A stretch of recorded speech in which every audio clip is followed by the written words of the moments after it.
Let's dive in and make this creamy chicken and chorizo pasta. It's decadent, delicious, and on your table in under 30 minutes. Now, if you like this video, don't forget to hit that like and subscribe button. Now let's get to it. Generously salt your water and bring your water to a boil.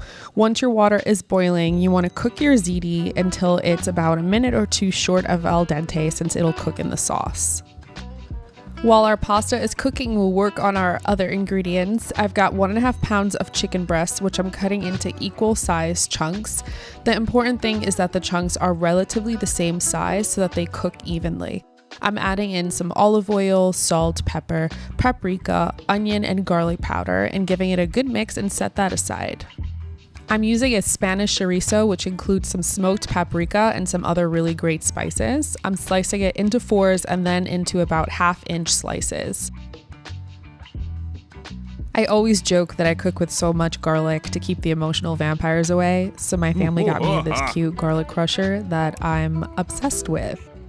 You just put the garlic in, sorry vampire friend, and it crushes it.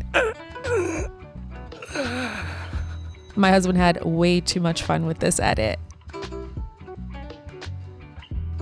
Heat your pan on medium-high heat and add in your chorizo and cook for about 3 to 4 minutes. You're then going to add in some diced shallots and saute for 2 to 3 minutes. Add your chicken back in as a single layer and leave it untouched for about 4 minutes so that it develops a really nice color. Turn your heat to medium and add in your tomato paste and cook that down for about 2 minutes.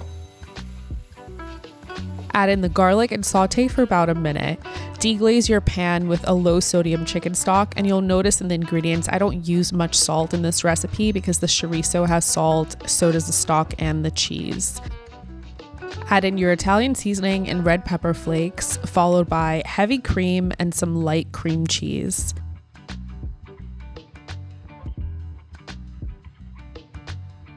Before draining your pasta, make sure to reserve about a cup of the pasta water.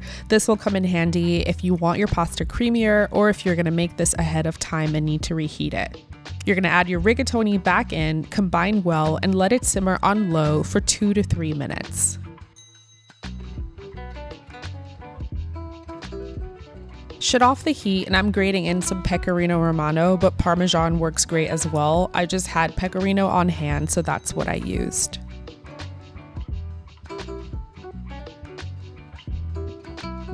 You can taste for salt and adjust as needed. I like to top mine with some fresh basil, but parsley works just as well.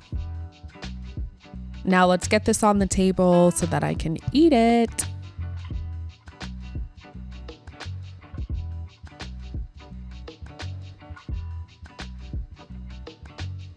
Now for the best part.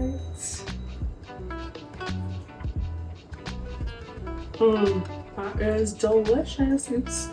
I'm trying to escape. The pasta is nice and creamy. The chicken is moist. If it does get a little dry, you have that reserved pasta water. When you reheat it, just add a tablespoon at a time, and it's perfection. Hope you enjoy.